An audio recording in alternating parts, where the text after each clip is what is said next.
5 ওয়াক্ত নামাজ অবশ্যই জামাতে পড়তে হবে, কিন্তু ফজর এবং আসরের নামাজের ব্যাপারে স্পেশাল কথা আছে।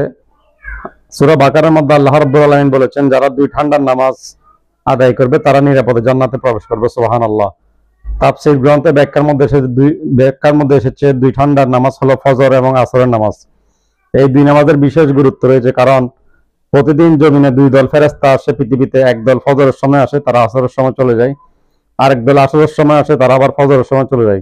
তখন তারা গিয়ে আল্লাহ রাব্বুল আলামিনের কাছে আমাদের ব্যাপারে রিপোর্ট করে। তখন আমাদেরকে যদি নামাজরত অবস্থায় পায় তখন তারা নামাজের রিপোর্ট দেয়, আর যদি আমাদেরকে ঘুমের মধ্যে পায় তারা ঘুমন্ত অবস্থায় ঘুমের রিপোর্ট দেয়, অথবা কাজে ব্যস্ত থাকলে কাজের রিপোর্ট দেয়। তাই এই 2 সময়ে ফজর এবং আসরের নামাজ জামাতের সহিত পড়ার জন্য আপনাদের প্রতি বিশেষ অনুরোধ জানাচ্ছে। এই ব্যাপারে হাদিস শরীফে বিশেষ তাগিদ দেওয়া হয়েছে।